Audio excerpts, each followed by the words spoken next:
Sweeping through the heart of Europe, the Danube is one of the world's most historic and romantic rivers. But now, with the expansion of the European Union into Eastern Europe, it's at the heart of a very modern dilemma.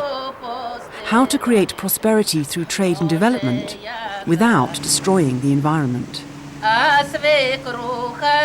This is the story of how the Danube has become a new battleground in the conflicts between the EU's transport and agriculture lobbies and environmentalists fighting to preserve the river's unique ecology.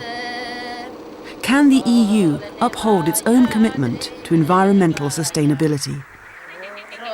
People have been present in the Danube Delta since at least the time of the ancient Greeks.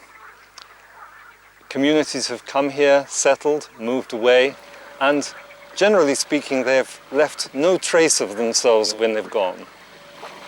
We're now on the edge of a very important time, perhaps an unprecedented occasion in the whole of Europe, that is the extension of the European Union.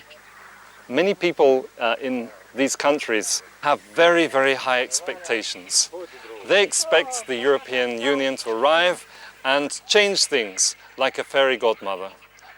Whereas maybe, for the environment of the Danube, it could be an evil ogre.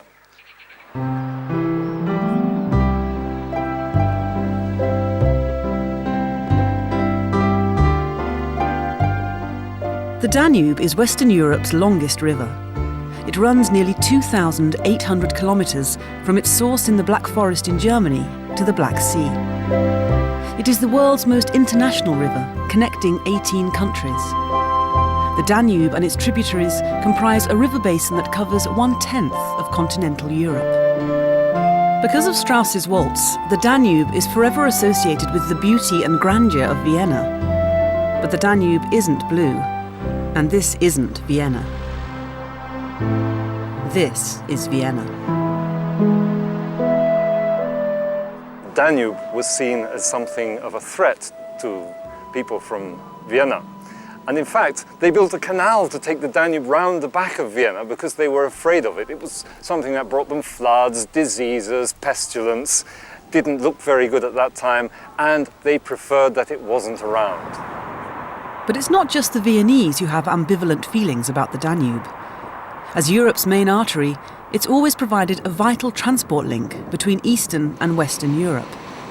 But to make it navigable, the river has had to be tamed. The Danube was, in historical times, a river where, in this part of the river, it was in a number of braids, sort of smaller channels. As a consequence of the interest in shipping on the Danube was increasingly constricted and built into concrete channel. The idea being that the ships had a secure, safe way to go, and this part of the river in particular is one where, as you fly over here, you can look down and see that it's a straight construction with concrete banks on both sides.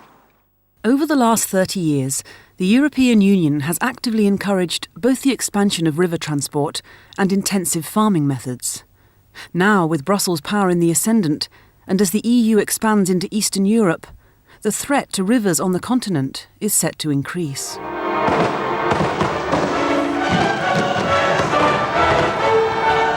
The transport issue has become very prominent in the discussions about the expansion of the European Union to the countries of the East.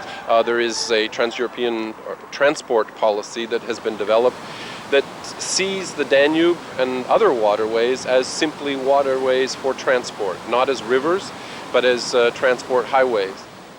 The EU Transport Network Plan envisages an integrated system of roads, railways, canals and rivers. The Danube, with the Rhine, is central to this plan to link the North Sea to the Black Sea. The European Community wants in the first place to shift transport of goods from the road to other modes of transport, and so in particular to modes that are environment friendly. In the first place inland waterways, but also rail, and we are very much convinced that making better use of the inland waterways is a contribution to further economic integration in Europe. The Danube has been dammed and channeled for navigation for centuries. There are already 58 dams between its source and Vienna,